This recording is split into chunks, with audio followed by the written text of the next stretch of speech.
What's going on, everybody? Welcome in to Blazers Uprise Live. We got a chill show today. Not too much to talk about. We're going to talk about the NBA Finals, which is now tied at 2-2.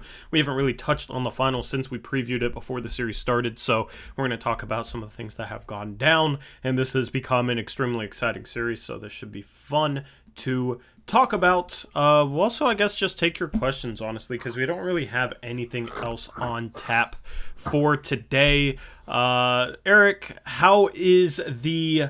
What is today? Thursday? Yeah, today's a Thursday. Whenever I bring up the day of the week it is, Monday or Thursday, I always forget, even though I know it's a Thursday. I always blank on that. How's the Thursday going, though? Oh, not too bad. Pretty chill day for me. Got a load of bark dust delivered, so I've been shoveling that, but other than that, just kind of relaxing. You sore from that, or is that easy work for you? The shoveling is easy. Playing basketball last night, that was another story. Oh yeah, how was it? Give us the full breakdown. I mean, I played all right. I didn't embarrass myself or anything, but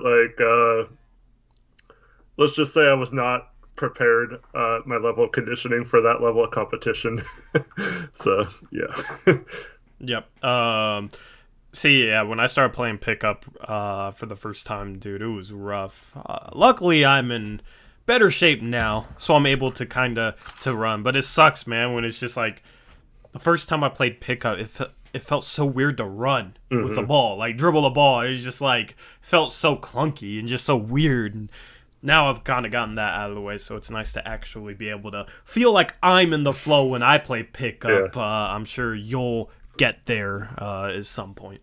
I keep making the joke that I'm playing like Ben Simmons right now because I just have no confidence. My touch is gone because I haven't played in a year and a half.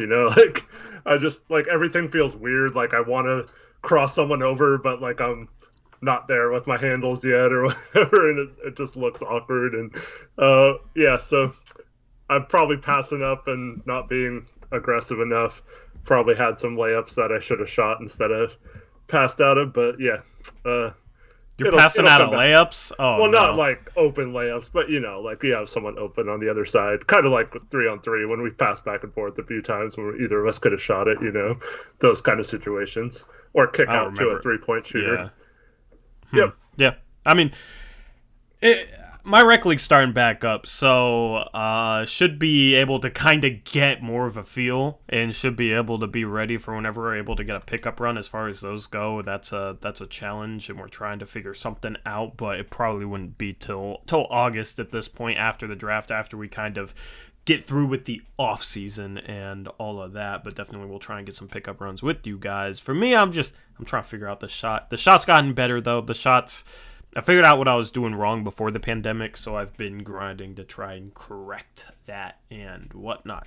So yeah, we'll set up a run at some point for some of you guys to come play against us. Let's jump into finals talk. Let's talk about the NBA Finals. The Phoenix Suns won the first 2 games at home, and everybody thought, oh, Chris Paul's finally going to get a ring. And then Milwaukee claps back and wins both games at home. Home court advantage matters, which is, I don't know, it's interesting because earlier this season we didn't know if home court advantage was going to matter in the playoffs. It seems like it really matters. That's been the difference maker in all 4 games. My takeaway from the first 4 games of this series is kind of what I thought going in. These are 2 evenly matched teams. Mm-hmm. I think that's why you've seen home court advantage be the tiebreaker. You've had games where, Chris Paul has struggled, where Devin Booker has struggled, where Chris Middleton has struggled. I don't know. It's kind of a situation where Giannis has also had his playoff struggles. So it's kind of a situation where you don't have a guy that's going to be dominant night in, night out. So it's almost become a situation where who's going to step up? Is Milwaukee going to have 2 of their big 3 play well? Drew Holiday hasn't had an efficient series whatsoever. He was 4 for 20 last night in Game 4. But Middleton had a big game. Giannis had a big game.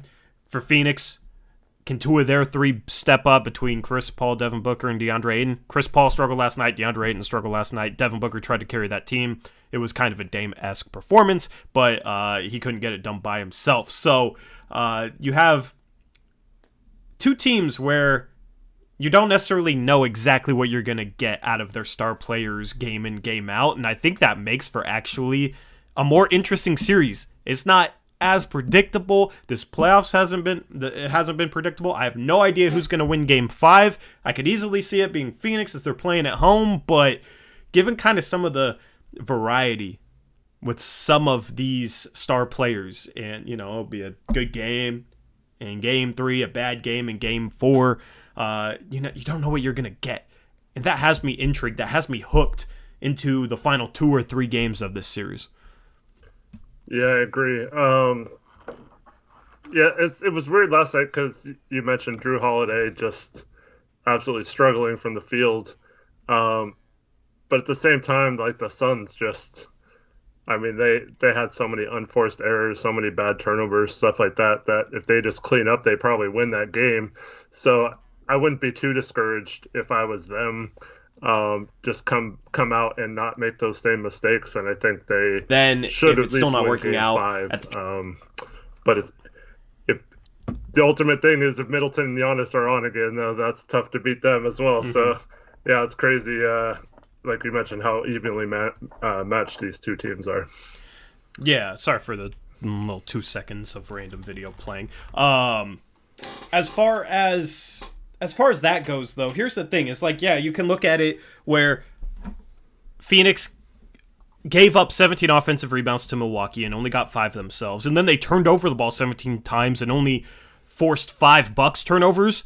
That's a huge differential. So you can look at it like, okay, if they just rebound better, kind of get more even in the turnover battle, don't turn over the ball as much, they'll be fine. But also, you can kind of look at this like, they shot great in Game 4, Eric. I think they were 51% from the field and like 40% from 3, somewhere around there. Milwaukee shot, I believe, 40% from the field and 24% from 3, somewhere in that range. So the fact that Phoenix outshot them as well as they did and still lost, you could look at it like that's encouraging for Milwaukee. So it kind of, that's the thing. It was such a weird game. I think it was the first time in which a team shot better than 50% in the finals and held their opponent to 42% or less. It was the first time that a team that did that actually lost the game. So it's sort of a situation where there's lots of room for improvement for both teams because, I mean, you lose the turnover battle and the offensive rebounding battle that badly. The Bucks shot more free throws than the Suns, but also got off like 20 more shots, 20 more field goal attempts. There's a lot of room for improvement there, but I mean, I don't see Milwaukee shooting as poorly as they did because they did not shoot the ball well whatsoever. Chris Middleton, 15 for 33. He had a big game, but it wasn't necessarily efficient. Drew Holiday, 4 for 20% from the field. I mean, I don't know. It's going to be interesting. There's lots of room for improvement on both sides. And I don't know if you caught Monty Williams' little clip after the game of him addressing the team, but I absolutely loved what he said. He basically said, we talked about this all season that this was not going to be easy. That I think Dwayne Wade had this or quote tweeted him today. With what was it? Something about like you have to push past hard or something. Like it's you retweeted it. What did it say exactly? I'm not entirely sure. I don't really remember everything I retweet. I'm gonna go get it. But anyways, right. He basically is saying that like you guys can either just like hang your heads now, or you can keep your heads up and just realize that you probably should have won this game and that this series is still here for the taking, but it's not going to be easy and you've got to come out and won it. And I like that attitude versus, well, we won both games at home and then they won both games on their home court. So we're doing what we got to do, right? Yeah, I mean, that would be the Stotts way of thinking. That's the thing, though. The Stotts way of thinking wouldn't have gotten us here. But I mean, it has been a home court battle, and there's a lot of Suns fans that feel like the ship is sinking. But I mean, they have to win two out of 3 games, and 2 out of their 3 games are at home. I think this is a toss-up at this point. But if any team is going to be favored, I think it should be Phoenix having 2 games at home in the final 3. And given that home court advantage has kind of been the differentiating factor. Now, It's dependent on how Chris Paul plays, because Chris Paul's production has kind of slowed down this series. And maybe that's just a... yeah, I mean, he's 36 years old. This is the furthest into the playoffs he's played. A little shorter season, but still it was more condensed, so it was probably, the same as a normal 82-game schedule. That's a little bit more stretched out. So, he might be gassed, especially at this age, never playing this deep into the playoffs. They need him to step up. If he continues to struggle, Milwaukee, I think, will end up winning this series. Mm-hmm. Chris Paul is the X factor in this series. Just throughout either roster, he is the guy that is the most important player in this series, because I think you can kind of count on Devin Booker at this point. He had a quiet game 3, only had 10 points, but then bounces back for 42 last night. I think you can count on him a little bit more than you can actually count on Chris Paul right now, which is a little bit weird to say. But Chris Paul is the guy that, he comes in, takes them from a lottery team to the NBA Finals. Like, he is the X factor for that team at this point. If he struggles like he did last night in Game 4, it's going to be tough for them. So, Game 5, that's what I want to see, is can Chris Paul bounce back and have a good performance? Yep, I mean, that's critical. How many turnovers did he have in Game 4?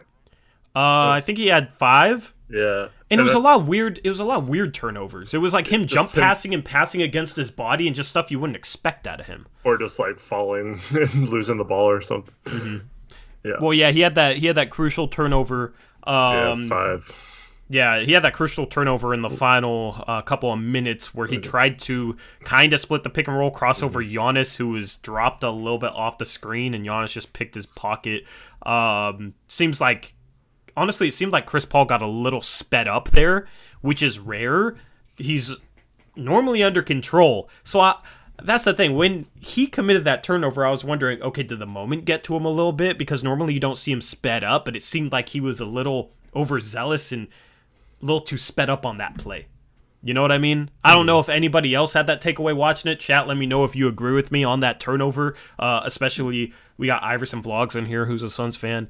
That final turnover, which led to the Chris Middleton fast break bucket to make it 103.99 bucks. I think Chris Paul's a little bit sped up. And since you don't normally see that, I wonder if it was the moment, down to, in a very close game in the NBA Finals, the biggest stage he's ever played on. Mm-hmm. I wonder if the moment got to him a little bit there. Well, that's my point I was trying to make with Ben Simmons, is that not with me versus Ben Simmons, but when we were talking about trading for Ben Simmons and Dame fixing him mentally, you can do everything right mentally. You can get all the demons out of your head. You can be the most confident person ever. But in the playoffs, game on the line, you need a bucket. You had the ball. It's impossible for another person to convince that person that in that moment to be the man and to want to have the ball in that situation. And I'm not saying that necessarily happened with Chris Paul, because there's plenty of evidence against that in many other games where he's been the man with the ball at the end of games. But in that moment, I don't think if you're a Ben Simmons type, like, he fails in that moment almost every time. I mean, he's a good enough player to where he can score. Same with Chris Paul. Maybe he splits that double team next time and still gets a shot off anyway. But if you're not like 100% confident in those skills, I think that's a big question mark, and someone that you question whether the ball should have been in his hand or maybe Devin Booker, who seems to be a little more confident right now. Yeah, the thing is, the idea was correct to kind of cross there. Like, if he didn't get the ball stolen and didn't kind of fall forward, he was going to get past Giannis and be able to get pretty much a free run to the rim. And if there was help, it was probably going to be a lob to DeAndre Ayton.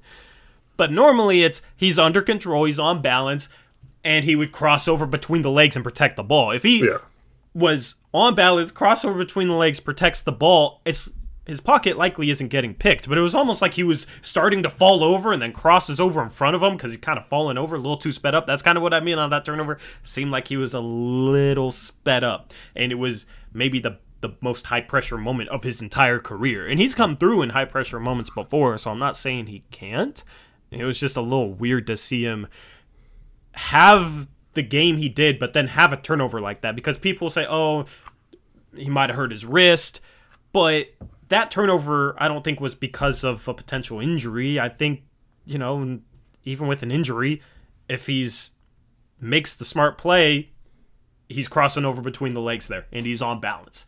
And a wrist injury isn't going to make him be off balance in the first place. So that's why that specific turnover kind of had me scratching my head like, that was kind of weird from Chris Paul, and it kind of sealed the deal for a Milwaukee win. Yeah, I think Emerson brings a good point too. Chris Paul's a player that's known to try and accentuate contact and make it seem like he gets fouled a lot too. So that could have been, as he's splitting a double team, trying to make it seem like he's getting fouled or something, and he was too focused on that. I don't think that. It didn't look like that to me. Yeah, maybe not in that situation, but a couple of his turnovers definitely seemed like he was going more for the whistle versus doing the right play. But he's got to play better and protect the ball in those situations, especially if he's counted on to have the ball instead of Booker.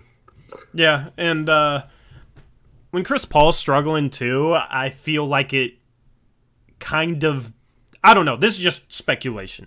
Mm-hmm. And Gabe, or the Suns fans to watch the Suns all year, can correct me if I'm wrong, but like hypothetically and logically thinking, it seems like if Chris Paul is struggling, that it will kind of bleed over into DeAndre Ayton struggling, because he's a guy that thrives off of having his backcourt create, and of course Devin Booker did a good job of that. But Chris Paul, when he's on, he's one of the best pick and roll ball handlers in the league, and when he's on, he's a threat to score, and you have to give him attention. And when he's on, he will consistently make the right play, and somebody like a DeAndre Ayton will be able to have good games simply by playing off of that. Catching lobs, getting good opportunities around the rim because of the attention paid to Chris Paul. But, that didn't play out like that last night, So I kind of wonder how much, and this is a good question for Suns fans, how much of DeAndre Ayton's production is tied to Chris Paul playing well? I haven't watched them enough to say, so I'm kind of curious about that.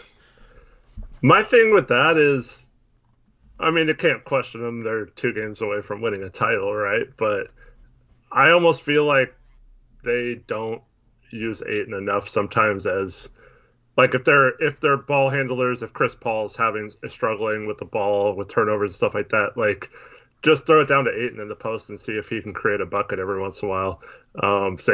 I said that same thing with Nurkic. But yeah, I've seen him do like such dominating post moves, and he looks like prime Hakeem Olajuwon out there sometimes, and then he won't see the ball for like 5 minutes unless he gets an offensive rebound or a lob pass. So especially Brook Lopez is an okay like post defender, but like Ayton should have his way with him in the post. And then like in the fourth quarter of that game, I don't think Brook even played in the fourth quarter. So use that size to your advantage and get some easy buckets. I think that's something that I would exploit a little more if you had a skilled big man like that. Yeah. I want to talk about Mikal Bridges a little bit too, because he was 3 for 4 last night, 7 points, and Gabe on his after the game said he felt vindicated because, of course, in our mock offseason he runs the Suns. He traded Mikal Bridges for Keldon Johnson and Luka Sandwich, whatever. Yeah. And Mikal hit 2 shots early, right? And I kind of got the vibe like, okay, Mikal's going to have a decent game. He hits 2 shots early. He only shoots 4 shots for the entire game, plays 26 minutes. He's not the type of guy who's going to... He's kind of like Rocco in this regard. He's not the type of guy who's going to isolate and create a bunch of his offense off the dribble. He's kind of a guy that will shoot catch and shoot looks when you give too much attention to a Chris Paul or a Devin Booker. And you can maybe run some sets with him curling to the mid-range. He has a pretty high release. He can get that shot up and over defenders. He's kind of like an off-ball player that can score within a well-functioning offense. And my thing was like, the dude starts off well and can't really get another look the entire game after that. I thought that was a little weird. I felt like they should have ran some more action to maybe get him going. It's like Suns fans were saying he disappeared, but it's like if the offense isn't creating him good shot opportunities, he's not going to be a guy who's going to hijack the offense, or take the ball and create off the dribble, or create one-on-one, or run a lot of pick and rolls as the main ball handler, or stuff like that. So it's like, for me, it's just as much the offense letting him down as much as it is like Bridges disappearing or anything like that. Yeah, they have several guys like that too that need shot creation. I put Cam Johnson and Jay Crowder in that category as well. Maybe earlier in this career, Jay Crowder was a little better at that, but yeah, those are guys that thrive off of your point guard or Booker getting into the paint and kicking out to them for open shots, and they're not going to be guarded as closely as those their guards are. So yeah, those guys just have to get open and hit shots. But yeah, they didn't seem to be looking for him or finding ways to get him open. Much like in our Western Conference Finals run, I felt like Steph Curry would come in and hit a couple threes, and then we'd like not run a single player, try to get him a three after that, and he would go the rest of the game, and he'd be like 2 for 3 from the game, and then it's like, well, why didn't he shoot like 10 threes that game? If he's shooting like 45% from 3, but we can't get him the ball. And I know Bridges' shooting percentages aren't that good, but if he's hitting or starting off the game hitting, I agree. Try to get him more involved. Yeah, I was wrong earlier when I said Phoenix shot 51% from the field and 40% from 3. They shot 51% from the field, but 30% from 3. So they didn't shoot the 3 ball too well, but they did shoot 51% from the field. Here's the thing, though. That was basically carried by Devin Booker being 17 for 25 inside the arc. Outside of that, nobody was really a threat, inside the arc. So it's like their field goal percentage looks good, but they weren't getting clean three-point looks, and they were turning over the ball a ton.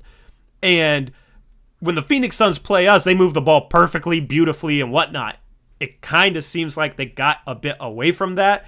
And in that situation, you can have a guy like a Devin Booker carry the scoring load. He's a guy that you can just run off a curl, run off a very simple off-ball action and can get you shots, but also a guy you can just give the ball to and he can create. And he was on last night. But I feel like that type of offense results in guys who might have had good nights if you could have gotten them shots not being super impactful. Cam Johnson plays 29 minutes. He only shoots 6 shots. He's 4 for 6. He's 2 for 4 from 3, right? The rest of the team outside of Cam Johnson was 5 for 19 from 3. And he only gets 4 3-point looks in 29 minutes. I felt like, if they were running better offense, they could have gotten him more 3-point looks. And then Mikal Bridges was 1 for 2 from 3 and 3 for 4 from the field. It's like guys like that, when you have a stagnant offense, when you're not moving the ball well, and this is what we talk about all the time, they might hit a couple threes, but they're not getting another good look. They're not going to be able to build on that, and they're not the type of players to grab the ball and create a lot on their own. So it's like, if they got those guys more quality shots, I feel like they could have won the game. Instead, it was, I don't know. It's like you look at those two guys, they're combined 7 for 10 from the field. Combined, they play 55 minutes. 10 shots in 55 minutes for those two guys is just far too few when they're shooting the ball well and they're two of your more efficient players. Yep. And then combine that with David Yu mentioned this earlier in chat. He said that 55% of their shots are coming from the mid-range, which, as we know, recent basketball has led you to believe that that's probably the worst possible shot you can take is the mid-range. I know Booker and Paul shoot a lot of those, so it's kind of skewed in that direction. But this goes back to, is it better to shoot threes and shoot at a lower percentage, or try to get those guys you mentioned involved with more threes instead of Paul or Booker taking mid-range shots, or is it better for them to just take over at this point and hope that they can lead you to victory? Yeah. Yep. Let's talk about the Bucks side of things here. I was correct when I said 40% from the field, 24% from three. Mm-hmm. Pat Connaughton led their team, Eric, with a plus 21. Plus 21 in 32 minutes for Pat Connaughton. He has 9 rebounds, 11 points, 4 for 9 from the field, 3 for 7 from 3. I saw some Blazer fans questioning why the Bucks play him. I think he's been solid. And it's not like that team has a bunch of depth, you know. They play him over Bryn Forbes. Like, I thought, you know, he's kind of a glue guy, and he'll have some bad moments. He airballed a 3 last game. It seems like he airballs a 3 every other game.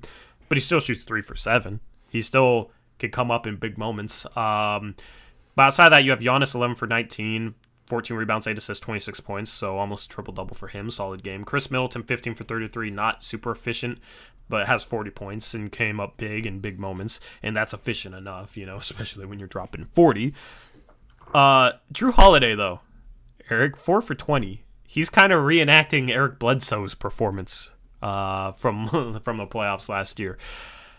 What is the key to maybe getting Holiday going? What is kind of the key for them to have a more efficient Game 5 than they did in Game 4? Well, much like we talked about with the Suns, it drives me crazy that these teams go so ISO heavy.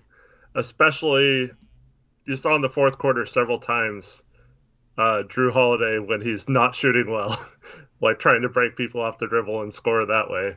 When you have a guy like Giannis on the court who can not only get any shot he wants if he tries, but he also is good at kicking out when he does get doubled or whatever. So, in my opinion, if you have a Drew Holiday struggling, you want him to ISO and handle the ball less, put him in the corner and maybe get some open threes.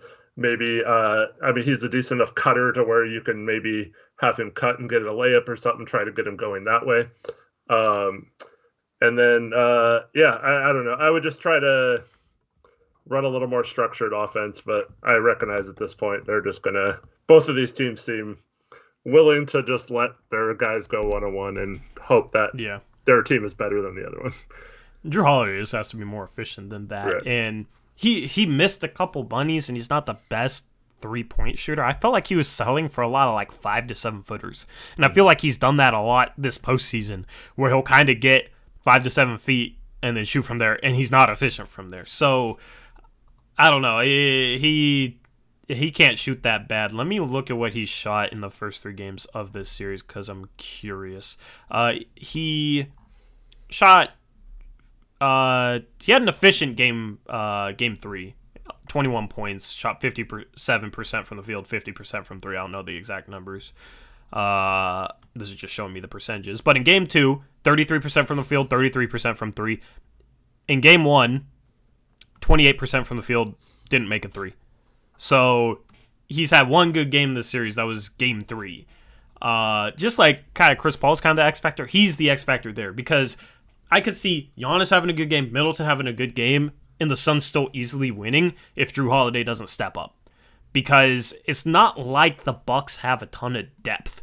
You know, it's not like they have a ton of guys that'll step up offensively. They're starting PJ Tucker. He's not going to step up and be the third scorer for them offensively. Brook Lopez is a solid glue guy, but he's not a guy you can consistently rely on, you know, to be the third scorer offensively. He played 19 minutes last night, had 14 points, 4 for 9 from the field, but he's also a guy that it's hard to play a ton of minutes because, he's not necessarily the most mobile big. Other than that, you got Bobby Portis 1 for 6. Jeff Teague 11 minutes. He's barely played. So it's like they need a guy they can rely on to be the third scorer to win in Phoenix, in my opinion. And that responsibility obviously it's on Drew Holiday's shoulders. Right. He needs to step up and come through. Yeah, obviously at this point you got to have your best players play well if you want to win a title, and so that's what sucked about the Blazers this year with CJ, having such a bad series. You don't want to be that guy who's supposed to be the guy who's helping you win a title and be the reason you're not winning a title. So I agree. Drew's definitely got to step up on the offensive end. On the defensive end, I feel like he's part of the reason why Chris Paul has been struggling somewhat in this series. So I think he does deserve some credit there. But yeah, he's got to be either more efficient or try to use his skills to set up others, in my opinion. Even though he's not known as a great passer, I still think he could look to try and get others involved from that. Yep, agreed. Let me just touch on something, all right? And I don't really want to talk about these people tonight, but the anti-Olshey crowd, Eric, if it's funny hearing them say, oh, screw Olshey, he didn't keep Pat Connaughton, right? Because if we kept Pat Connaughton, it'd be screw Olshey. Pat Connaughton isn't good enough. Olshey doesn't get good enough players around Dame. Mm-hmm. Right? Wouldn't that be the narrative if we kept him? But I see hate towards Olshey because we don't have him on our roster. Well, it's just like the Olshey values his picks too much. He never trades his first round picks, and then we finally trade him for Rocco, and then it's like, Olshey's such an idiot. We don't even have a pick this year in the draft. Blah blah blah. Yeah, and Rocco's the guy everybody wanted for years too. I mean, I'm cool with criticizing Olshey if it's like reasonable. You know what I mean? I have no problem criticizing Olshey. You guys know I've criticized Olshey multiple times on this channel in the past. Somehow it's like I become branded the pro Olshey guy when, I mean, maybe my most notable moment is me throwing my hat and mad at Neil Olshey during free agency. Last November. I mean, I get tired of people being mad at him and outraged at him, and this applies to many things that I don't even really want to get into on the stream. I just get tired when it's just completely unreasonable or contradictory or people trying to be upset with him. And there's a number of reasonable things that you can be upset with him about, in my opinion.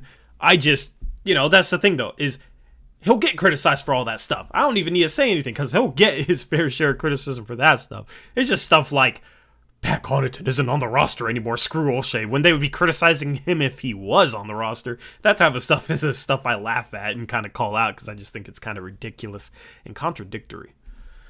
Yep. And then, yeah, I mean, it's almost like people hate him so much that they think this roster is like the worst roster in the league other than Dame or something now. It's like, The dude got an elite 3-and-D player in Rocco, and at the trade deadline got one of the most efficient guards who averaged almost 20 points a game and who was on like a super hot streak heading into the trade deadline. Just having a wonderful season. And like those are two huge pieces Neil went and got this year. And it's like he didn't do anything and traded for a bunch of bums and like can't do anything right. And it's the worst GM ever. Like, I don't get it. I mean, yeah, he needs to improve the team. Obviously, we need to get better. But I don't know. It's just, I don't know. Like, there's nothing that guy can do right now in some people's eyes. Yep. We'll take your guys' questions after this final part talking about this series. Eric, it's tied 2-2. What is your prediction for who wins this series and in how many games? Well, I said Suns in 6, so it's still alive technically. Man, I wasn't expecting Giannis to be back game 1. Not only that, but to play so well that as he's played in this series. I mean, that guy is just a freak, man. Being able to do what he's doing on that knee. I mean, it looked like he was probably going to miss the rest of the playoffs when that happened. But something tells me that the Suns will win Game 5. Bucks will probably win Game 6, and then I like the Suns in Game 7. So I'm going to probably alter it to Suns in 7 now instead of 6. Yeah. Chat, give us your calls as well. At the start of this series, I said Bucks in 7. If Giannis was able to play every game. But this is as much of a pure toss-up as I think we've seen in an NBA Finals series that is tied 2-2. Right? Like, honestly, I am as stuck in the middle of this as I think I could possibly be. Like, I said Bucks in 7 at the start of this, so I kind of want to stick with that. My gut says Suns, but also my gut says Bucks. I don't know, dude. I mean, I'll just stick with my prediction at the start of the series. I think the series goes 7. I think the Suns win Game 5, and I think the Bucks win Game 6. And logical thinking, like people have said this in the past, winning Game 7 on the road is extremely hard. But I don't know. We've seen moments in the past where some teams will, in a Game 7 on the road, step up compared to how they played on the road previously in that series. Okay? I have a feeling if Milwaukee can get it to a Game 7, I mean, you would think home court would matter more for that Game 7 than it does earlier in that series, but I almost have a gut feeling that it'll matter less than any game before that. I don't know why, but I feel like that game I feel like it's going to go 7 and it's going to go down to the wire, which is what I want. Which is absolutely what I want. Whichever team wins Game 5, I'm rooting against them in Game 6. I want a Game 7, okay? I wanted a long series. I was worried going to Milwaukee with Phoenix up 2-0. I'm like, hey, man, is this going to be a boring series and just kind of lackluster? And look, it's tied 2-2. I love that it's two non-media darlings in the finals. It's a loyal star with Giannis that everybody was saying should leave, and he's kind of Dame-like, and he decided to stay. And then you got Devin Booker, you got the Chris Paul storyline. I love this finals matchup. So for it to go 7 would be so much fun.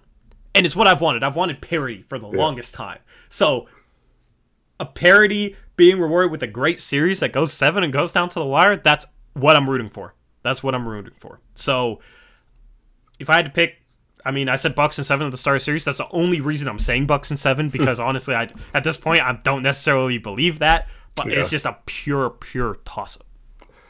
Yeah, and that's why I was glad that the Bucks even the series out, is because I do.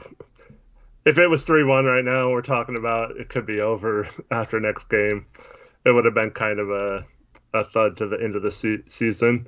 I mean, I know Suns fans wouldn't take it that way, but, just in terms of getting to watch quality basketball.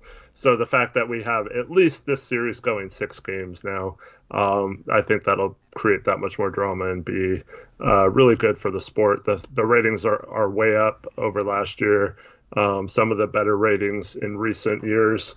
So it's all good things to see. The NBA is bouncing back, and I think it's super exciting right now.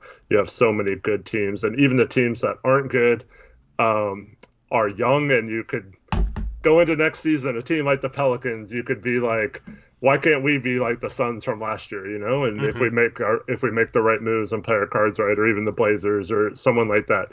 So it just makes the league so much more fun when there's so many more good teams and anything that can happen. Yeah, I 100% agree with that. And that's what's funny is people say, "Oh, no LeBron or Steph, the NBA, the ratings will take a huge hit. That's why the NBA rigs things." Eric, if NBA rigged things, they wouldn't have let the Denver Nuggets come back from a 3-1 deficit last year in the bubble against the Clippers. You know what I mean? I don't believe in that whatsoever. The NBA wouldn't have let the finals be a Phoenix versus Milwaukee showdown. And here's the thing. Based on the ratings, they aren't losing money by having Milwaukee and Phoenix in the finals.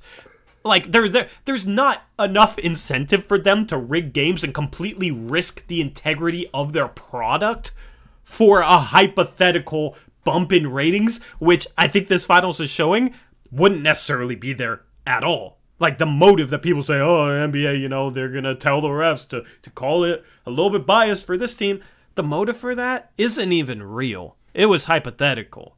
And the proof that we're seeing right now is having 2 small markets in the finals can still draw good ratings. Okay, because I think there's enough people out there like me who, if this was Cleveland and Golden State for the 8th year in a row and LeBron was still in Cleveland, I wouldn't be watching the series as much.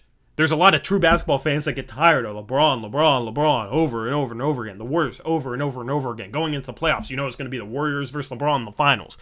Mm-hmm. It's a much more intriguing product for me, and I think a lot of people, when you don't know what's going to happen, and there's multiple teams with a chance, no matter if they are in a big market or a small market, if they have LeBron or a Giannis or a Chris Paul and a Devin Booker. Mm-hmm. So, I love it. Yeah, and if it was rigged too, why would they not call that foul on Booker and want Milwaukee to tie the series at 2, so there goes possibility of Game 7 versus the Suns going up 3-1. That doesn't make any sense for some people who have the conspiracy theories in chat, like Shervin. Like Shervin, who said that Houston against Golden State in Game 7 when Chris Paul was hurt was rigged for Golden State. I asked him, I was like, who shot more free throws in that game? Oh, definitely Golden State. I looked at it. Houston shot like 10 more free throws. We looked at some of the fouls that Shervin said. Missed like 27 threes in a row. Is that a different game? Yep, and they were still in the game.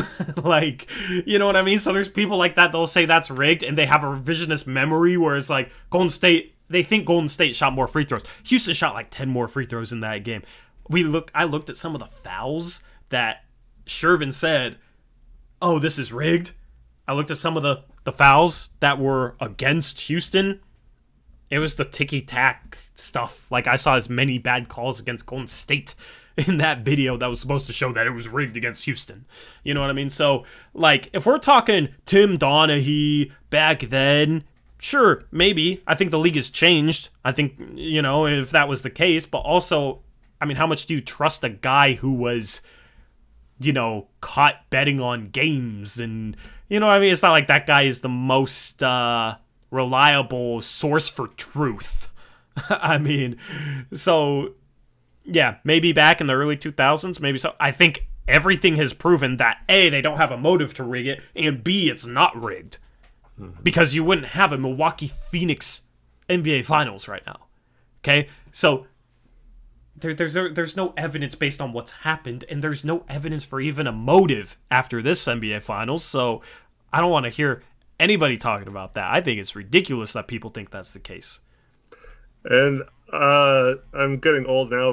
My memory might not serve me as well, but just without even like looking it up, I'm pretty sure in 2006, the finals that Shervin is referring to, the Mavericks had a huge lead and would have went up, is it 3-0 in that series? And then they lost the lead, lost the game, and ended up losing the series in 6, I believe. Yeah, and that's the thing. If it was rigged for Miami, Eric, they wouldn't have let Dallas in a Game 3 when they're up 2-0 build a big lead. Right. Because they win that game, they basically effectively win the series. And they were in position where they absolutely should have gone up 3-0. But it's somehow rigged against them. I see, that type of stuff is just...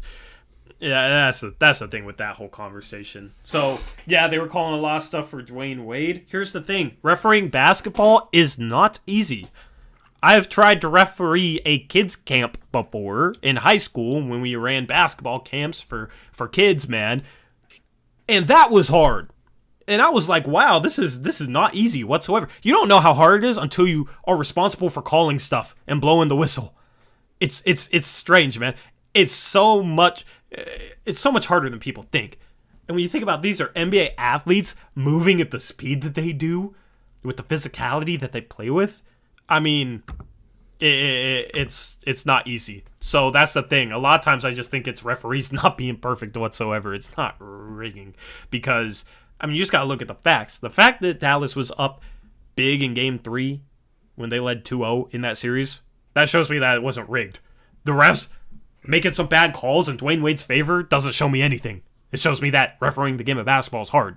Because, yeah, there was some fouls in there that he shouldn't have gotten, and he got a lot of free throws. But that doesn't show doesn't show anything. There's also, like, I mean, like, Dame, Wade is like this, too. There's guys who get calls because the refs don't have a problem with them. They like them or whatever, you know? And so they're gonna give them the benefit of the doubt if they miss a lay-in on a drive or something.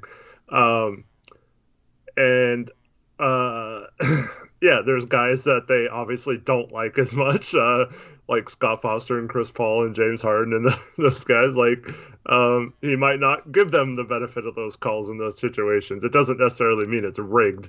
It's just human. I mean, you can't be perfect if you have human referees. And if they called every single foul the way it was supposed to, I mean, everyone would probably foul out of every game. So it's like you said, it's hard.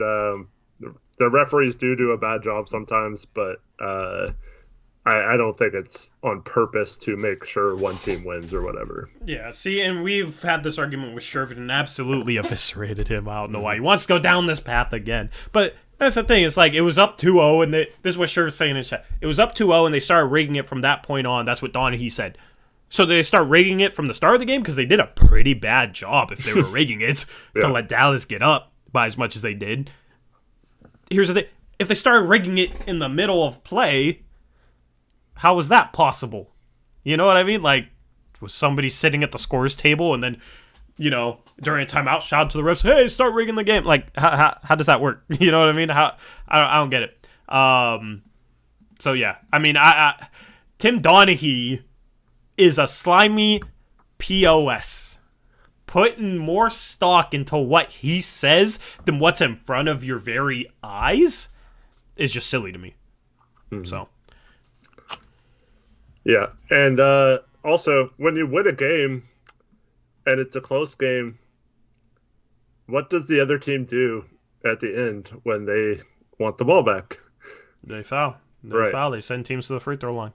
So how many of those foul Shermans was at the end of the game when Dallas was playing the foul game and Miami was obviously trying to give the ball to Wade to finish out the game? But here's the thing with anything. If you're going to make an outlandish claim, you got to have evidence to back it up. If you're going to make an outlandish claim. Okay? That's my problem, is people make an outlandish claim that it's rigged and say, well, Dwayne Wade shot a lot of free throws. That's not evidence of anything.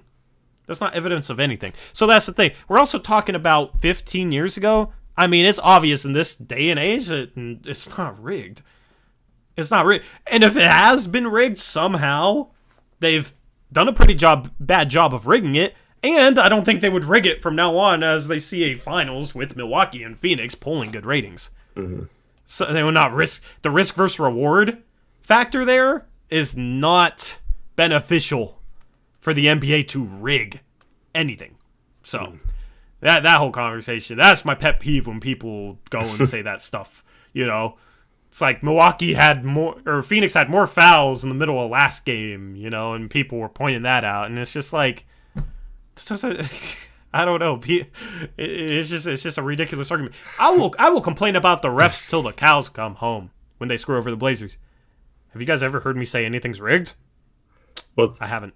It's like, yeah, they missed one foul call and it's like, rigged. I knew they wanted the Bucks to win. They didn't, or the Suns to win. They didn't call that foul in Booker. Yeah.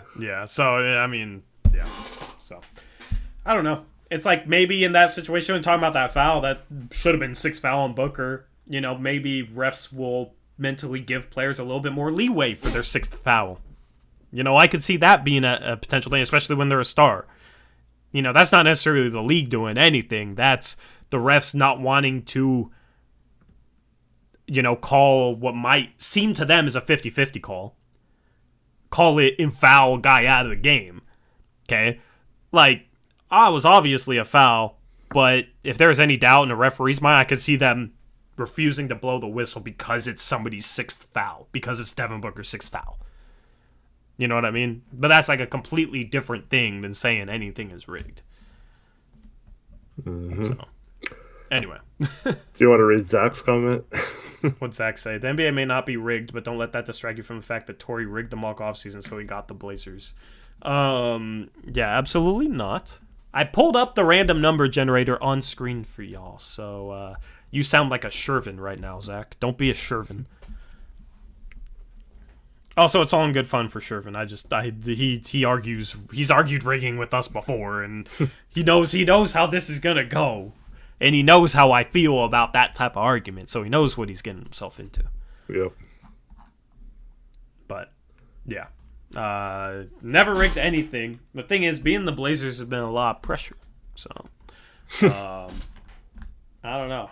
I mean, part of me wanted to be a rebuilding team and do what Eric did and make a million trades, but especially in a loaded draft. But, I took the responsibility and the pressure of stepping into Neil Olshey's shoes. I took the slander that I get on Twitter when the mock Woj account tweets out that I have re-signed Norman Powell and people say that I should be fired.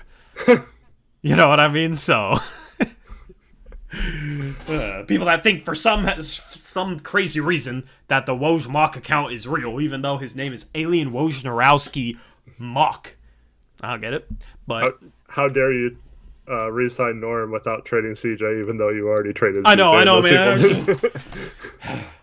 I traded him for Siakam. I thought I was doing a pretty good job. If Olshey had my offseason that I've had so far, I'd be thrilled. So, I mean, but I'm sure the people that don't like him would find a way to hate on it. I wonder what would have happened if Zacho was the Knicks from the beginning. He said he wouldn't have done that trade for CJ, so I would have had to figure something else out. Yeah. I would have had to figure something else out. Mm-hmm. But I feel like I could have. Yeah. But yeah, there's lots of ways you could have gone with that. Yeah, I mean, it might have been Philadelphia. Might have been able to sort something. Because I was talking to Philadelphia at the time. Mm-hmm. So I might have been able to sort something out with that. You know, I had different contingencies. And that's the thing I think a lot of people participating in our mock off season need to do. They need to go in with contingency plans. It was almost like they wanted one guy and they were willing to overpay to get him. Instead of like setting like a price point, like, okay, I'm not going to overpay, and moving on to a contingency plan where they could have gotten better value and maybe had a better mock off season. Because a lot of people I felt like overpaid. You benefited a bit off that, in my opinion. You traded up. You had the number 1 pick as the Pistons. You traded up to number 3, which is good GMing. So yeah, that's the thing. A lot of people were able to benefit off of overpays a little bit. I mean, I got Toronto 5 first-round picks for Siakam. You know, so it's not like I didn't put together a good deal for them. For New York, Zacho wasn't running them at the start. He took them over as somebody left the mock off season. He said he would go back and he wouldn't trade what was it? The 19th pick, the 21st pick, and a future pick for CJ. Mm-hmm. But I mean, even though it only cost them Kevin Knox in terms of assets. Yeah, I think that was bad from the Knicks point. I think CJ is a really good fit on that team, though. Like, I don't think that's terrible for the Knicks. I think CJ is a great fit on that team because they need somebody to be the number 1 scorer in the playoffs. Like, how good can your team be with CJ McCollum as the number 1 scorer? I don't know, but he's had some big moments in the playoffs before, kind of taking over the lead scoring role for Dame. And they have a good defense, and they have a great defensive coach, and they have a good playmaking. Like, Julius Randle averaged 6 assists per game, so you could hypothetically play CJ at point and have enough playmaking around him where you're not at a deficit in terms of, you know, the passing, facilitating department. I think CJ's a really good fit on that team. Barrett can handle the ball a little too. Yeah, and Barrett will continue to grow into his own. I mean, I don't know. It's like, am I crazy for thinking that CJ, I wouldn't be shocked if CJ ended up on the Knicks. It wouldn't be shocking to me if he had a playoffs kind of like Trae Young did this past playoffs. Like, I wouldn't be completely shocked, and CJ has had moments like that. Mm-hmm. So, I don't know. It's like, what are they going to get in free agency that's as good of a fit as CJ is on that team? That's kind of my question there. Sure, they wouldn't have to give up assets, but like, could they get something comparable? Well, it's not just free agency, but I guess with those same assets, could you get another player like if they traded with Toronto directly for like Fred VanVleet or something like that? If Toronto went full rebuild, or like, would that be a better option for them? Someone a couple years younger. Yeah, I don't know. I just feel like CJ has a higher offensive ceiling game in, game out. Mm. You know what I mean? And I feel like they have such a good defensive coach with Tom Thibodeau, and they have such a good defense that Fred VanVleet's a better defender for sure, but like, the differential between them defensively, is that going to impact the team defense that much? I don't think so. Because Tom Thibodeau took a bunch of mediocre defenders and turned them into a top 5 defense. So you bring CJ into the fold, I think it would be fine defensively, given what we saw last year. And I think he has a higher offensive ceiling because you're going to need a guy to step up and score like a high-level star player. And I think CJ has the potential to do that game in, game out a bit more than Fred VanVleet. So that's why I would like CJ better for New York than Fred VanVleet. And we know CJ can play major minutes when Thibodeau runs him into the ground playing 38 minutes a game. He'll be fine. Yeah. So, like, that's the thing. Like, a Simmons doesn't fit. They have a playmaking four. Simmons doesn't fit. Siakam doesn't fit. I mean, they could fit, but just not fit as well. They kind of need not a playmaking forward like a Simmons or Siakam. They need a perimeter scorer that can kind of take over games, because Randall struggled offensively as the number 1 in the playoffs. That's why Atlanta handled them pretty easily in the first round. because Randall wasn't that guy, the number one on a playoff team. So I don't know. I mean, what else is out there? Maybe a Bradley Beal, and they might have the assets for Bradley Beal, but I have a hard time seeing them trade for Bradley Beal without giving up R.J. Barrett. Mm-hmm. And C.J. McCollum's a better outside shooter than a Bradley Beal, so can play off of Randall better. So I don't know. Their offseason is going to be interesting to watch. I am so curious to see what they do. Yep.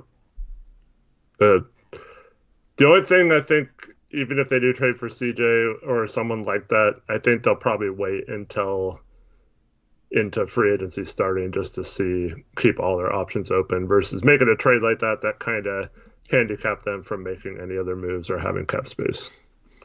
Yeah. I mean, yeah. I don't know. That's the thing is it's an interesting, like, are they willing to wait and potentially lose out on that deal? Like, I don't know. Free agent targets out there. I mean, DeMar DeRozan doesn't fit. I don't think they're going to be able to land a Mike Conley or a Chris Paul. It's hard to find a free agent option that is realistic for them that would be better. Mm-hmm. So. Well, now Kawhi's going to be out. Yeah, Kawhi's going to be out. Now I don't think Kawhi goes there anyway. So, yeah, that's sort of the situation they're in. It's going to be interesting to watch them. That could definitely be a potential CJ target. Landing spot. Whatever you want to call it. We'll take questions from chat for a bit. Whatever you guys got for us. Daniel Beard asked, what do you guys think of the Blazers will do now? They're not offering Zach his qualifying offer. Is signing him to a cheaper deal a possibility? I think he comes back on a minimum contract for 1 year, maybe a second-year player option. I don't know. But I think he's back on a minimum contract, which is great for us because that's a potential rotation player on a minimum contract. And it's hard to get a potential rotation player that has two-way potential on a minimum contract. And if he's on a minimum contract and he's injured all year, it doesn't hurt us. So it's not a bad situation to be in with him. Yeah, so just for the record, even though we're not offering the qualifying offer, we still retain his full bird rights. So we can actually offer him up to a max contract. So keeping that in mind, I think kind of like in the mock-off season, the market might play out to where you have to maybe give him a $3 to $5 million deal, either for 1 to 2 years, like you said. So I still expect Zach to be back as well. I just think it's going to cost more to the $3 to $5 million range versus Here's the thing, though. If it costs $3 to $5 million, I think you can get a team option on that deal. Yeah.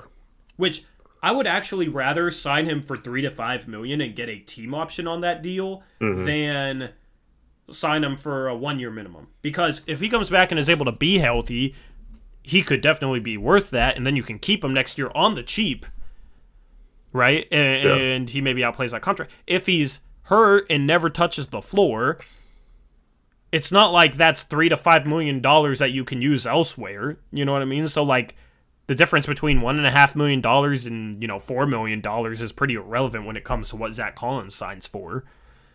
Also, it's more salary that you could hypothetically use in trades to match salary, at the deadline next offseason, or, maybe you pick up his team option or at the deadline next season, or maybe you pick up his team option going into next year's offseason, and you can use that salary in the offseason of 2022 to maybe be a facilitatory piece salary-wise to make a trade happen.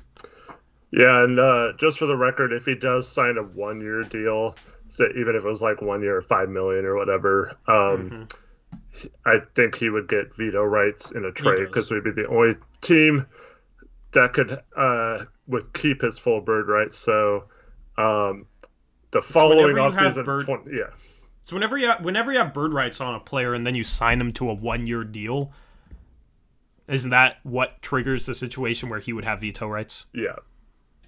Using that option. So, yeah, my guess is they'll probably, like you said, make it a team option just so they can trade him possibly if they pick up that option. But, it's a tough situation because I don't think they want to lose everything they put into Zach's development, everything they gave up to get Zach in the first place. It's tough to just let that go, but we also need him to be back on the court. But the thing people always Zach's a tough situation because he didn't miss many games other than like coach's decision his first couple of years. It wasn't like he was hurt like had major injuries the first 2 seasons in the NBA, and then he gets hurt and doesn't play 2 seasons in a row, and now is going to miss part of the next season probably.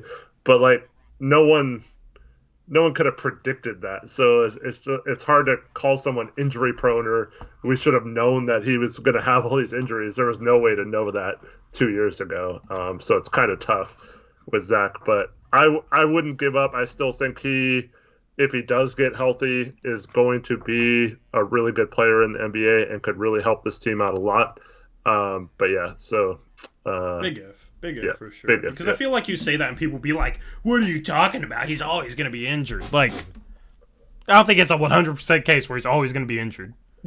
So it's if he's able to be healthy, I agree with that. But obviously, that's a big if, and I don't think anybody disagrees on that. So other questions, chat. Apple's had one on. Are you excited at the idea of Ant's improvement? Yeah. I mean, I honestly, I don't even really know how to answer that. I talked about it a lot in the Chauncey Billups stream. How I think Chauncey Billups as the head coach will help Ant out a lot. I mean, he has a high ceiling, so it's going to be fun to watch him under a better coach in a better offense next season, as well as continue to watch his defensive development because he showed some promises late in the season on that. So, I mean, yeah, absolutely excited to watch how he improves next season. That was always my biggest takeaway from Ant this season was his improved defense. His first couple of years, he was pretty bad on that end.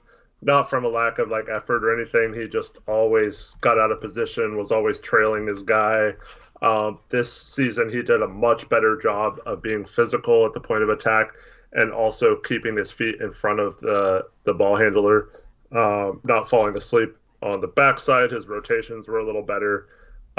If he can continue to clean that up, I think he could actually be a positive defender versus, like as Reese mentioned, he was one of the worst defenders analytically in the NBA the season before. Yep.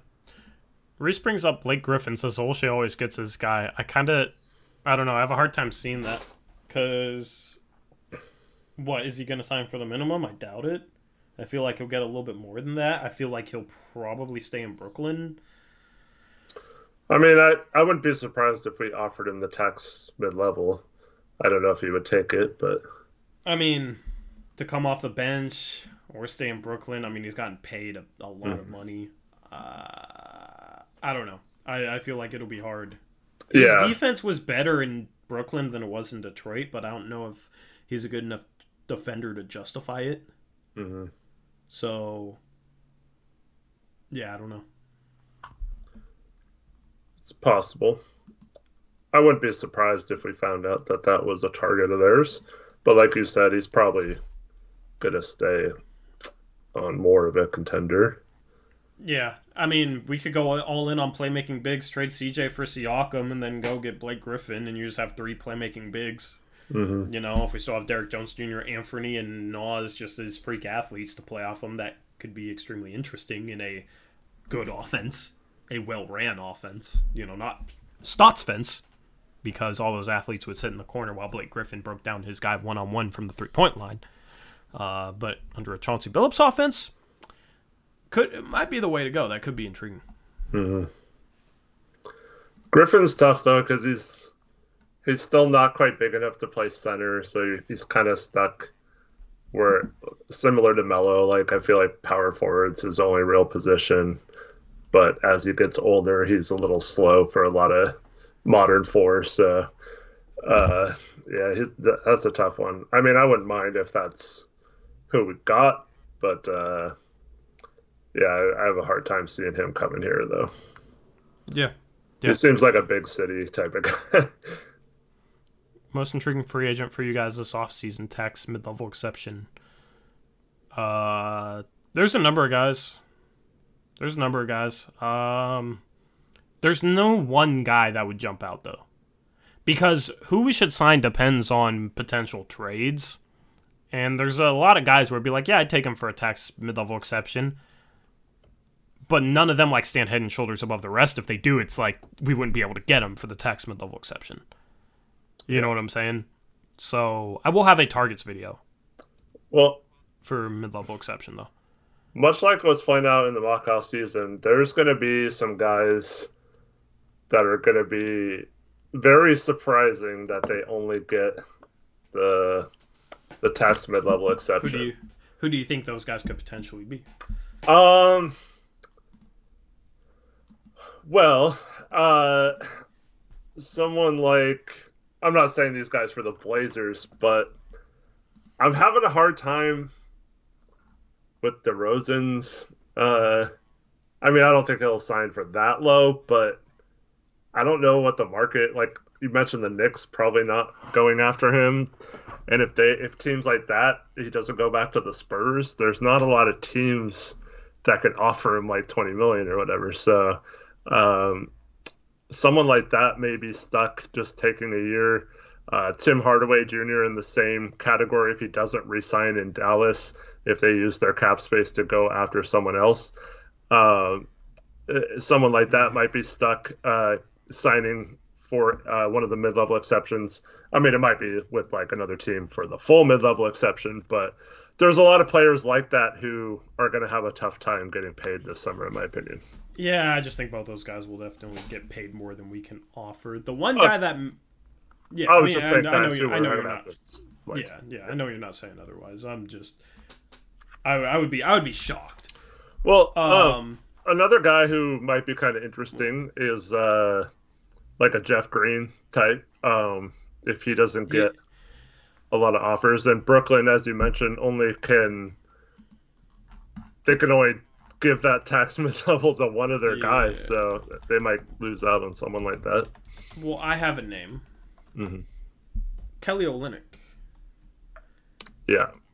Kelly Olynyk is a guy I could see maybe being, only getting paid the taxpayer mid-level exception. In Houston, he was phenomenal. He averaged like 19 a game, 4 assists. He's a playmaking big that can shoot the three, that plays decent defense. I've always thought he's underrated. And it's not just because he's a Gonzaga guy. I've always thought he's underrated. And then he goes to Houston and, looked pretty good in Houston. Obviously, that's a bad team, though. So it might be a situation where teams aren't going to pay him a lot simply based off 20 games with the Houston Rockets. I think before those 27 games with the Houston Rockets, his market value was about the taxpayer mid-level exception. For a backup center, or even a guy that can slide over and play some 4, that's a guy that I would love to get. Absolutely love to get. And then you try and get, a power forward that fits next to him on a minimum contract or trade for one. And that's a guy, once again, who I think he made like 11 to 13 million last year, somewhere in that range. And Houston has his full bird rights, but if they don't value re-signing him, he's probably going to have to take less than market value. So that would be an extreme bargain at the tax mid-level. Yeah, Bonnie says rest in peace, everybody. Sorry, I was trying to look at the screen. I was trying to look at something, so I leaned in. But yeah, Kelly Olynyk would be interesting. And then he could provide some playmaking consistency at the 5. Mm-hmm. And maybe step up and be the starting 5, with like a little better defender backing up Nurkic, but it wouldn't be a Canner situation. Yeah. And I feel like he could step up and do a lot of what Nurkic does. So I feel like if Nurkic got hurt again, we would be better built to survive that than with Enes Kanter as a starting center. We just probably want a good defensive power forward next to him. I don't think I'd want him as the backup power forward. I like having versatile perimeter-based forwards off the bench. So Nas at the backup 3, and then it could be the situation where Roko's the backup starting. If we did a CJ for Siakam trade Rocco would be the starting 3 and could play some backup 4, so maybe you go for another perimeter player off the bench in that situation. I don't know. So obviously it's dependent on trades or whatnot. But I mean, we have 2 rotation spots to fill in my opinion. That's the backup center spot and the backup power forward spot. And I don't want to bring back Canner or Melo. I want decent defenders. Hopefully 2-way players. And Olynyk would be one of those guys.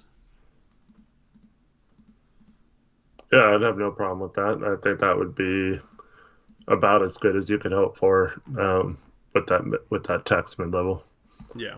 I wish Derek Jones Jr. and CJ Ellipy matched the salary for Thaddeus Young, because, I mean, you could go all in on playmaking bigs. And Thad Young's more of a 4 to me, but he can't shoot, so you almost have to have a stretch 5. So I feel like he and Olynyk would be a good fit, and you could just go all in on playmaking bigs. I mean, imagine trading for Siakam, CJ for Siakam, and then you get Kelly Olynyk and Thad Young off the bench. And that's your 4 playmaking bigs. You got Nurkic, Siakam, Olynyk, Thaddeus Young, who was a great playmaker last year. That would be intriguing. Maybe that would be kind of like the next NBA, where you have more playmaking at the big spots, more passing ability at the big man spots than you do at the guard positions. I don't know. It would just be intriguing. But Kelly Olynyk would be the one guy where I feel like he deserves more, and that might be gettable with the tax pyramid level exception that I'd definitely look at. And Zach, please don't try to confuse people who aren't in the mock off season with that. So the Spurs have not renounced DeRozan's rights. They could theoretically sign and trade him, but they can't search out trades for him. They'd have to have a team that needs cap space to do so. Yeah. I don't know if Zach's answering a mock off-season question that was posted earlier or what. No, because Nave is talking about real life, and he said, I didn't know they renounced his rights already. Tough, but that's not the case in real life. His rights, yeah. So, yeah. Zach's just talking mock off-season. I don't know. Yeah. Yeah, in our mock off-season, Tommy Saransky has the Spurs, and he had to renounce DeRozan to sign Otto Porter to $15 million contract. So. Yeah, it was a bit questionable. And then he signed Kyle. So I guess the starting lineup in the mock offseason, the Spurs starting lineup is going to be Kyle Lowry, DeJounte Murray, Otto Porter Jr. I don't even know. I don't even know what else. Is that Mikal Bridges? Oh, yeah, they got Mikal Bridges. So I guess Otto Porter Jr. at the 4. So I guess it's Kyle Lowry, DeJounte Murray, Mikal Bridges, Otto Porter Jr. And then Precious? The 5 is Precious. I mean, that's interesting. Yeah, so that's kind of what their starting lineup is looking like in our mock off season. Mm-hmm. Any other good questions? Apple's S is Rudy Gay playmaking 4. He's not a passer. Not really at this point in his career either. Yeah. I mean, he was never at any point in his career really. He was always kind of looked at as a black hole. Has never. One season he averaged more than 3 assists per game. That was 2014-2015 with Sacramento. He averaged 3.7. But the very next season averages 1.7 assists per game in 34 minutes. Mm-hmm. The last 4 seasons, playing 21 to 27 minutes a game, he's averaged less than... I'm looking at... No, it wasn't. Okay, I'm tripping. The last 4 seasons, he's averaged between 1 and 2.5 assists per game. 3 out of the past 4 seasons... where he played 21 minutes per game. In all 3 of these seasons, he averaged about 1.5 assists per game. I don't know. I'm just looking at basketball reference. Mike B asked about Torrey Craig. Think he would provide some toughness and some defense off the bench that we don't have right now. We would need to trade for a 4 and then start Rocco at the 3 and play him at the backup 4. Because and also Derek Jones Jr. might be as good of an option as him. So that's kind of the situation where it's like... Man, you hate Torrey Craig. No, I don't hate Torrey Craig at all. It's just going after a wing doesn't make sense unless you open up a lot more minutes at the 3. And the only way that would be possible is if you had Siakam as a starting 4. You started Rocco at the 3, but had him staggered him with Siakam where he played the backup 4, so he wasn't playing much at the 3 at all. That would be the only situation where that would open up enough minutes at the 3 to maybe play Nas and then another guy that could play a little bit of 2 and then some 3 as well. That would be the only way it'd open up enough minutes. But in that situation, Derrick Jones Jr. can also play the 3. So if he's still on the team, then and you're keeping him, then it probably doesn't make sense to go after another wing on top of that. You would probably go after a big man. So Nas has a big enough wingspan to play some 4, though. I know you don't want him to, but I mean, 8'8" standing reach. 8 foot. I think it's what? Yeah, 8'8", and the average for power forward in the NBA is like 8'11". So he's a little undersized. He can play some 4. It's just kind of like a situation where it's like I would like to have good size at every position, or decent size at every position. I think Dame is an average size point guard. Norm is an average size 2. He's a little bit short, but his wingspan makes up for that. Rocco if you had like Rocco and Siakam in the 3 and 4, that's good size of the forward spots, and Nurkic solid size of the center position. Anthony is a comp guard off the bench, decent size. Nas is a backup 3 has decent size. Like, it would be nice to kind of position ourselves in a way where we didn't have any problems being undersized whatsoever, and we could go small if we wanted to, if the matchup demanded us to.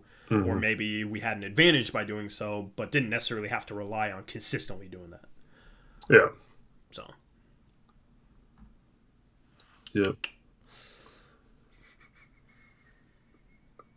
Trevin, I mean, I'm not saying that, but anyway. I feel like Torrey Craig plays a lot bigger than he is, though. I know he's kind of small, but I would just rather have guys that he's a good rebounder. Are solid sized instead of being like, okay, this guy hopefully can play up. You know what I mean? Which, like, I'm not saying Torrey Craig can't. I'm not disagreeing with you. It's just we'd rather just have somebody where you like knew he was that size, and actually still played that size. Because like Kristaps Porzingis is 7'3", but probably plays smaller than Torrey Craig. So I don't know. Like the only way I'd be cool with playing small is if you got a guy with a lot of potential, a young guy with a lot of potential at the wing spot. At that point, then the reward might outweigh the risk. So,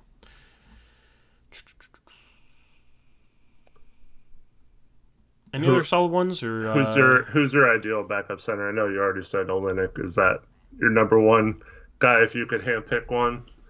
Like trade or free agency wise? Like any wise. I mean, I would love to get Nas Reed as our backup center. I think he has the potential to be a good, like in his prime, to be a really good starting center. He's 22. He's very cheap for the next 2 years. Shot 35% from 3, is a solid, if not good, rim protector. Can finish inside. Can kind of take his guy off the dribble a little bit. You can play any 4 next to him. So, like, hypothetically, I don't know, like, it's not really feasible, but, like, if you could have a front court off the bench of, like, Brandon Clark and Nas Reed, that would be phenomenal, in my opinion. Brandon Clark's a 4 that can't really shoot, so you kind of need a stretch 5 next to him, so him with Nas Reed would be a really good fit on both sides of the ball.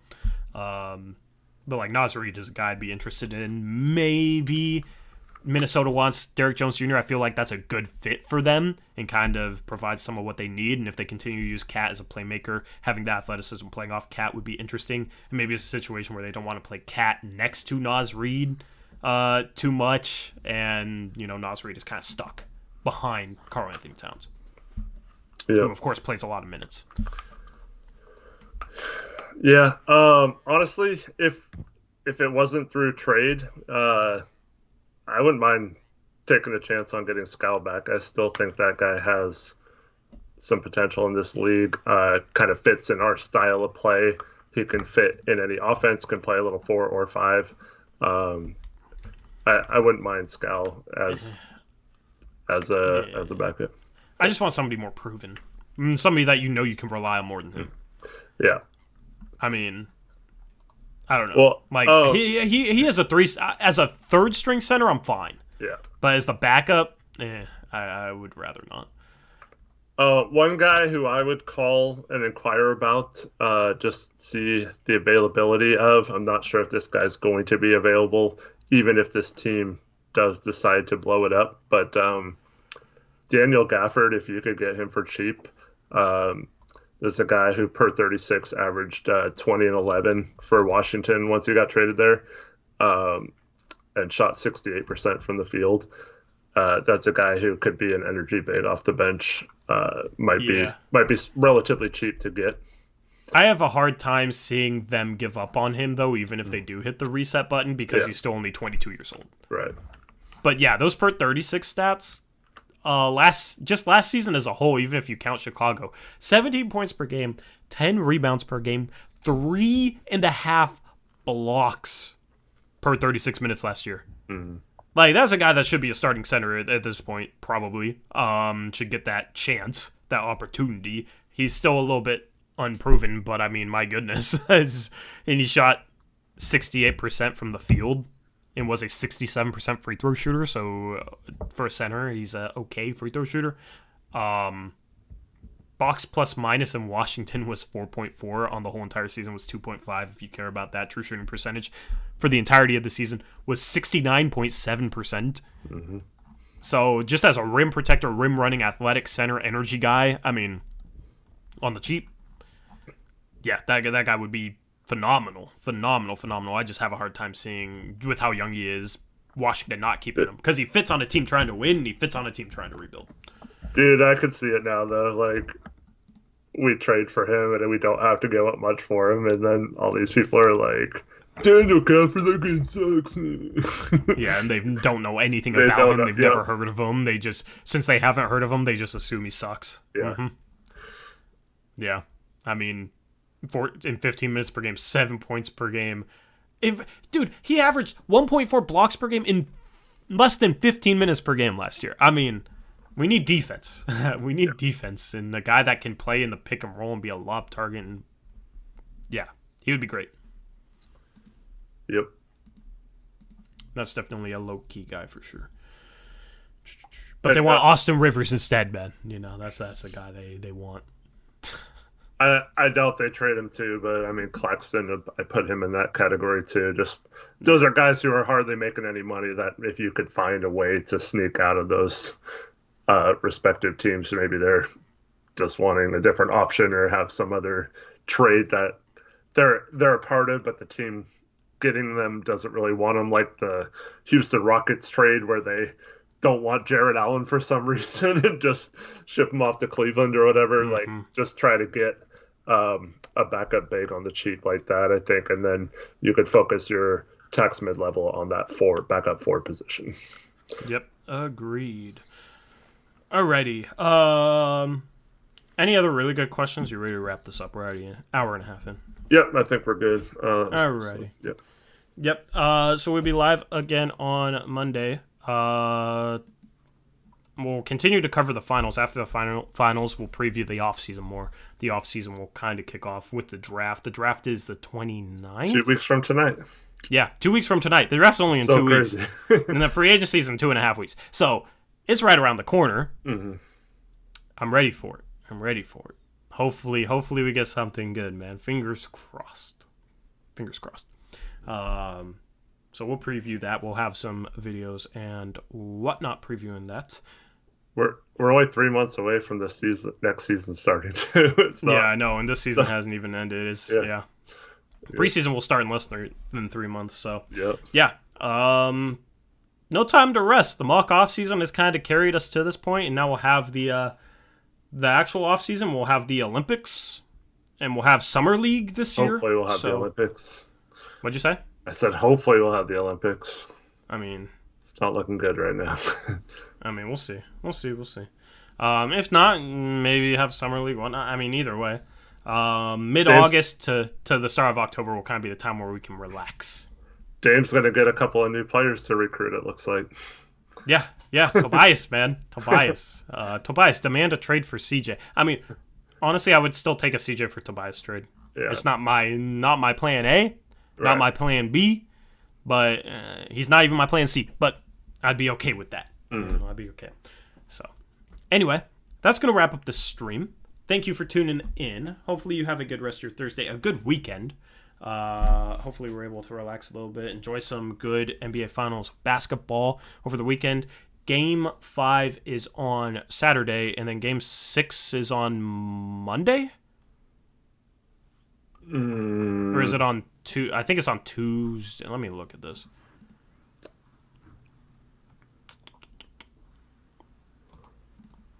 I'm going to beat you to it. All right, we'll see. My computer will load. Streaming software slowing me down. Tuesday. Okay, yeah, and then Thursday because 22nd is the last. Yeah, so we'll talk about Game 5 on Monday, and then our next Blazers Uprise Live would be hypothetically after Game 7. So we'll talk about the champion on Thursday, whether they win in 6 or they win in 7. Hopefully it goes 7. Fingers crossed for that. So we'll put a bow on the season, bow on the finals, and then we will look ahead to the real offseason and not the mock offseason, So, anyway, that wraps things up. Thank you for tuning in. Have a good weekend ahead. We'll see you next time. Until then, as always, peace out. Go Blazers.